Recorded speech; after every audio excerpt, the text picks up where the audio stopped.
Assalamualaikum warahmatullah. Bismillahirrahmanirrahim. Alhamdulillah rabbil alamin.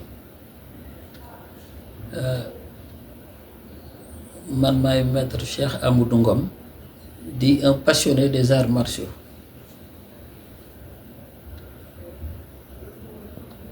Sa teewaay fii nag nekk na loo xam ne lu rëy la ci man parce que daf may permettre au moins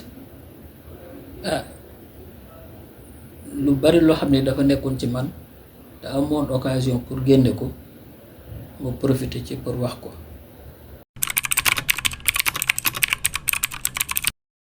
Parce que dafa mës a nekk sama passion bi may xale di am ay 13 ans jëm 15 ans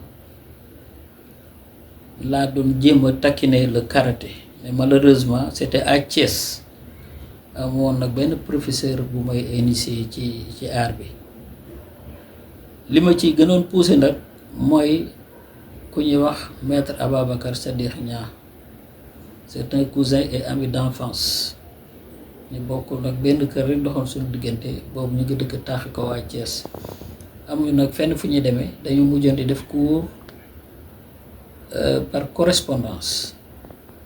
ñu duñu envoyé ay documents ñu dem ci àll ba di defar suñu cible bopp samp ko laxas ci ay étoffe takk ko ba mu nekk cible ñu ci dóor ay may géere yu kenn xamul boobu passion bi foofu lu jóge ñu dem amuñu professeur ñu bàyyi noonu yàlla def ñu séparé wu moom mu dem armée moi je me suis retrouvé à Dakar. Li ma dogal na ci taekwondo également yàlla dogal aussi mu jaaraat ci moom il était de la protection rapproché à la présidence de la République man ma nekk au ministère de la communication ñu dugg kaar fekk ko fa ñuy waxtaan retrouvailles mu ne ma sa waay am na benn discipline boo xam ne bii comme ñun yàggoon nañoo bëgg arts martiaux am na benn discipline boo xam ne dama bëggoon nga préparer nga def ko. ma ne ko man à mon âge est-ce que man mënati naa yëkkati tànk bay def lara mu ne ma taekwondo la et c'est très passionnant. ma ne ko lan mooy taekwondo moo ne c'est un art martial d'origine coréenne mais c'est assimilé au karaté. Deux styles la mais presque benn kii bi la dénominateur commun. ma ne ko oh je vais essayer. Il m'a obligé et il m'a mis en rapport avec maître Chérif Diawo, Mohamed Chérif Diawo. Salle bi ñuy wax men sëy bu nekk CEDEPS bu Grand Yoff. Bon finalement foofu laa démarré. À quel âge? Parce que boobu temps magum jëmm naa am naa plus de 35 ans. boobu nag j'avais des craintes ndax dama ne à mon âge est-ce que man dinaa war a mën a évoluer ci art bi donte ne c'est une passion boo xam ne bii que date depuis mon enfance. ma dem semaine bi ci topp ma dellu inscrire commencer entraînement yi boobu déjà nee naa mag laa 35 ans marié avec des enfants mais bu may dem entraînement damay ànd ak samay doom di bokkandoo ñoom di entraîner. Alors donc finalement ñoom sax maa leen ëppoon jom ndax dem nañ ba ci biir ñu mel ni ñu rocceeku xaw a kii man nag ma persévérer parce que comme on a dit vraiment dans la pratique des arts martiaux il faut avoir d'abord l'amour, la passion, l'abnégation, l'engagement et la persévérance. Et ça a été le cas. J'ai été très persévérant moo tax rek ma ñëw métti woon na nag parce que ku ne xam ne booy débuter arts martiaux vraiment du chocolat waaw c'est du dur il faut l'accepter et persévérer may évoluer di dem ba yàlla def ma def sama premier grade de ceinture noire muy premier dan yàlla def ma jàll takk sama ceinture noire premier dan deuxième dan jot ku ñuy wax maître Dame Seck di un grand maître que tout le monde reconnaît dans ce pays-là, de par sa pluralité disciplinaire, parce que il a taquiné presque beaucoup d'arts martiaux te fu ci nekk day cay dem ba sori ca lool ba ñu reconnaître ko ci.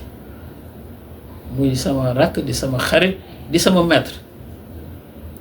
C'est lui qui m'a encadré chaque passage de grade. Deuxième dan, c'est lui qui m'a encadré. Troisième dan, c'est lui qui m'a encadré.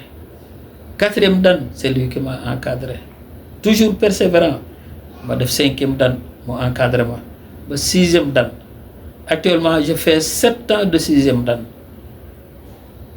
Grâce à lui. Nekk na koo xam ne kii duma ko mës a fàtte ci àddina, dama koy ñaanal gudd fan. Ndax il a été toujours à mes côtés. Ça veut pas dire pour autant que nag ñi nga xam ne ñoo tax ma dugg ci mooy maître Ababacar Sadikh Niang kooku moom itam il a le mérite de m'avoir fait découvrir le taekwondo. Jox ma nag maître Chérif Diao. Au passage, may saluer d'autres maîtres yoo xam ne ils ont beaucoup contribué à ma formation à Mensey, et précisément muy maître Auguste Mendy ak maître Ablaye Gomis. Donc su ma demee ba si fii ginnaaw yàlla, je le dis et je le répète, c'est grâce à maître Dame Seck. Donc nag sama parcours ci art bi foofu la toll.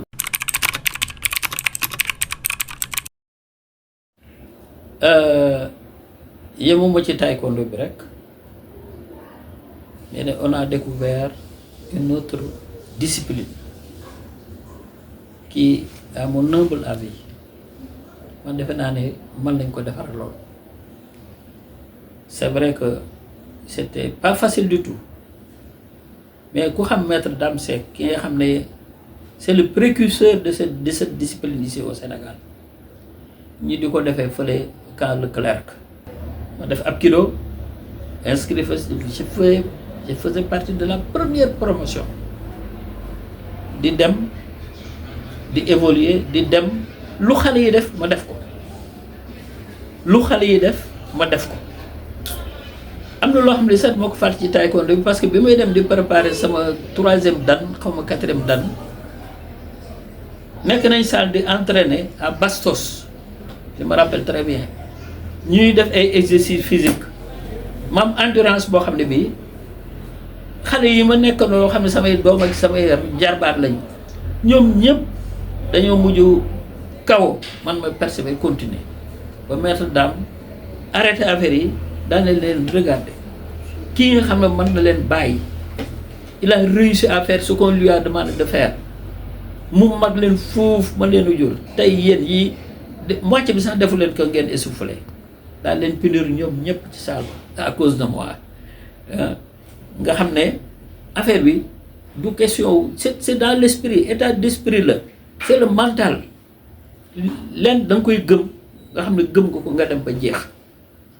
Alors man nag il m'a formé dans ça moo tax ba lu may dugg aussi damay dem ba jeex. Léegi pour revenir ci Apkido bi aussi je faisais partie de la première promotion, di évoluer ba maa ngi dem ba bleu supérieur. Malheureusement j'ai pas pu faire progresser parce que dafa coïncider woon, ndax dama ko doon booleeg taekwondo bi te il fallait que ma def sama 4e dan, donc loolu taxoon ma am relâchement, dugg ci loolu nag travailler ci ba xaw a relâché. Mais ba léegi la ma ci jàngoon a si néew ba léegi ba fii may wax ak yow mën naa ko pratiquer, ndax enseignement bi dafa des ci man, ndax dama ko gëmoon. Tey koo fi dégg ceinture noire tey ci Apkido bi waroon naa bokk ci promotion yi njëkk a takk ceinture noire fii. soo bi loolu def naa Apkido maintenant yaakaar naa ne ci pratique foofu laa ci am. Question boo xam ne la li ma dugal ci fédération bi ak les fonctions yi nga xam ne occupé naa leen, yàlla dafa dogal li tax mu dugg ci fédération bi non seulement je suis pratiquant et je le suis jusqu'à maintenant malgré l'âge parce que amul âge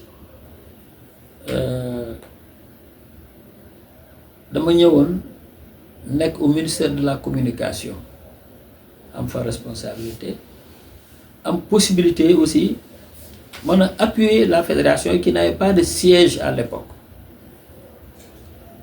ba pare ñu xam sama utilité ñu di ma demander service pour ma accompagner leen dans l'administration, la gestion administrative de la fédération.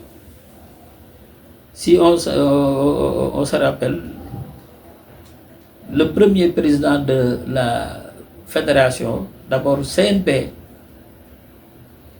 c'était le commandant Alassane Samba Dianor. Et je collaborais avec son secrétaire général, yàlla na ko yàlla yërëm tey jiitu nañu muy Babacar Diouf. Il n'était pas pratiquant, mais il assurait la gestion administrative sur le plan du secrétaire général.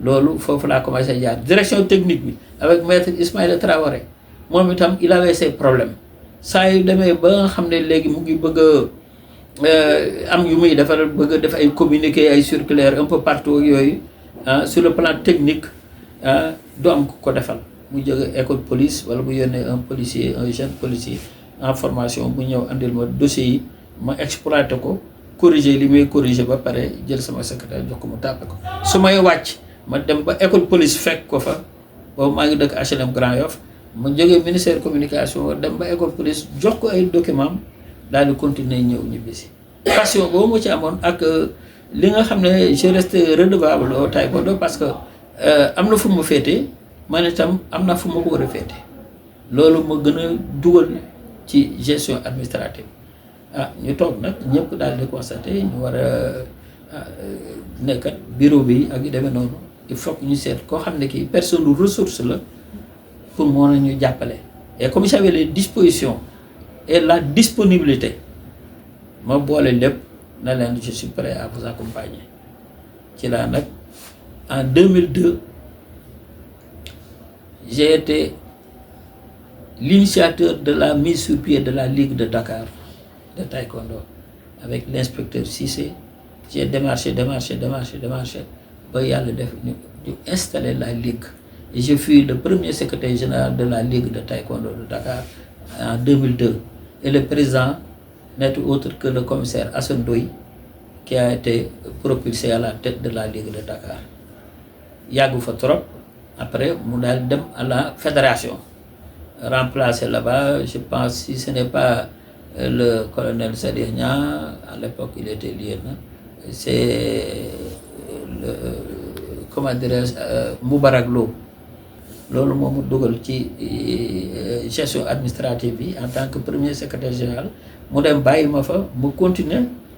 J'ai formé également beaucoup de secrétaires généraux ñi ngay dégg ñëpp ci ligue ba ci fédération ils sont passés par moi donc ndax am naa temps di leen lim ñoom ñëpp benn par benn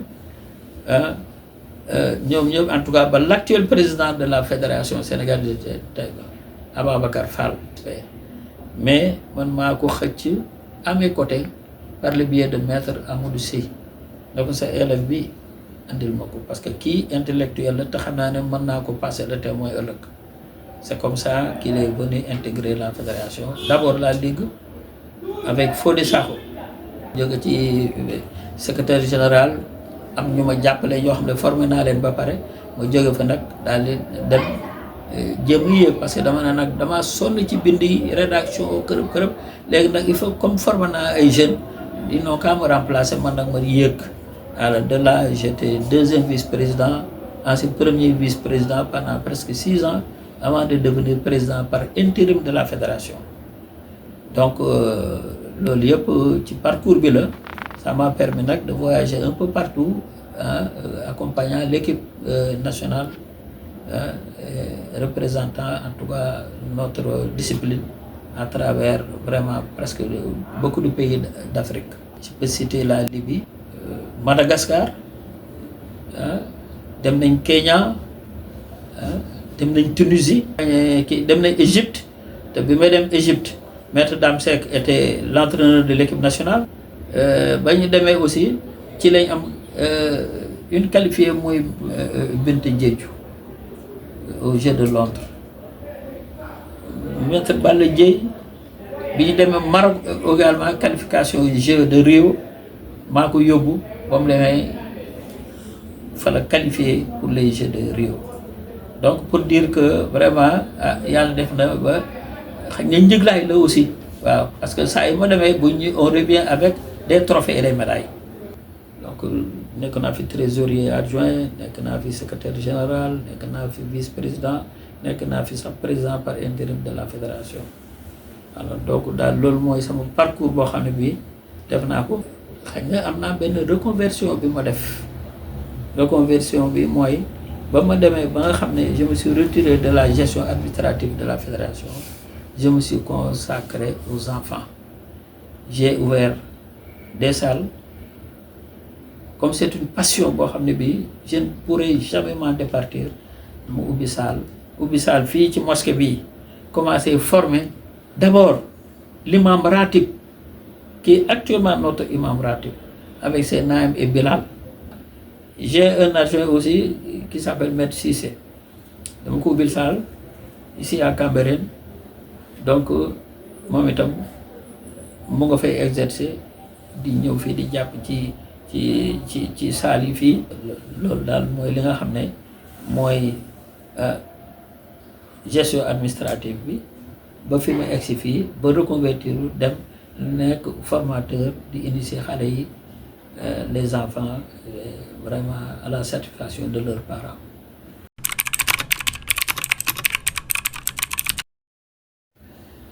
Voilà, merci encore de m'avoir donné l'occasion de donner des conseils, de prodiguer des conseils aux enfants. Et si je parle des enfants, c'est la nouvelle génération. xale yi nga xam ne ñoo topp ci ñun ba tey ñu di diriger en tout cas la fédération, que ça soit la fédération ou la ligue. ñoom ñëpp tey conseil bi ma leen mën a jox mooy nañ am éthique, am morale. lépp soubassement bi c'est la discipline. Le taekwondo, tout le monde sait que c'est d'abord il y a le côté martial, le côté sport, après ça va suivre. Le côté martial, c'est l'état d'esprit, c'est le mental, c'est le dos. L'ensemble plus le dos constitue la discipline. am na ci xale yu bari yoo xam ne aussi y a beaucoup de choses qui leur manque actuellement mooy la discipline. ku ci dem ba takk ceinture noire il se prend pour un grand maître te il n'est qu'un débutant. On apprend toujours, je l'ai dit tantôt. ceinture noire ci nga commencé xam le sens de la responsabilité. donc mag ñi li ñuy war a def li ñu war a jouer comme seen rôle ñu ngi ciy def seen kem kàttan parce que ñu on se sacrifie. ay mag lañu, ñenn ñi dañoo sax xiiboon waaye malgré tout dañuy bàyyi lépp, ils se sacrifient guddi ak bëccëg pour le devenir du taekwondo. donc xale yi nañu respecter mag ñi, di leen déglu ndax seen njariñ ci la, parce que ëllëg il constitue la relève te ñoom lañ koy jox. ba pare aussi ñuy recycler wu bu baax, dem di jàngaat di xool te bañ ne rek maître de salle la am naa ceinture noire ubbi naa salle fële wala ubbi nañ ma salle nga daal di defe ne bon egg nga au sommet te fekk na tu ne fais que commencer. ñun nag bàyyi ko bàyyi ñu ngi ci, du ñu bàyyi mukk tànk yàlla ñu may ñu gudd fan di fekke lépp lu ñu mën a def rek danañ ko def. Il y a beaucoup de cas yoo xam ne am na fi, ñun ñooy intervenir en jouant les sapeurs pompiers ba yàlla def ci jàmm. lépp nag kenn mënu ko wax, mais ñun en interne ñu ngi koy def. ñoom maître Touba Diagne ñi nga xam ne ay pionniers lañ, ñoom maître Ibrahima Diédhiou, ñoom maître Amadou Sy, maître Ababacar Sadikh Niang, pour ne citer que ces gens-là te xam ne ils font partie des pionniers, et surtout principalement maître Touba Diagne xam ne les premières promotions en 83 bi fi taekwondo bi ñëwee ah dans le cadre d'une coopération entre la République de Corée du Sud et le Sénégal. Donc le taekwondo reposait entre les mains vraiment de cette génération de pionniers ñoo xam ne ñoo ko téye ba mu egsi fii mu egsi. Donc li ñu mën a wax daal wax ji vraiment mënuñu wax lépp fii tey mais daal ñu circonscrire ko foofu te xam leen ne nag xale yi ils ont tendance à suivre les pas des pionniers ñii ma tudd ñii ñëpp tey ak ñeneen ñoo xam ne jiituñu ko mel ne maître Ismaïla Traoré yal na ko yàlla yërëm te yaxuñu c'était le directeur technique le premier directeur technique de la fédération moom itam def na fi lu rëy waaye aussi ñi ko fi remplacer aussi ku ñuy wax bu mel ni maître Dame Seck maître Amadou Sy et autres là maître Sadikh Niang ñoom ñëpp jaar nañ direction technique te toujours ils ont fait vraiment du bon travail ñu les administratifs aussi on a emboîté le pas fekk ci leen ci loolu on formé une très bonne équipe ba tey taekwondo bu egsee fii tey nga war ko comparer à beaucoup d'autres disciplines d'arts martiaux xam ne ñu si bëri demoon nañ ba friser l'explosion ñi tendance fii ñiy dem gauche ñi dem droite ñu nag yàlla dimbaleegum nañ ci malgré que nag il faut que ñu veiller au grain sinon rek on va faire comme les autres et ce serait vraiment regrettable.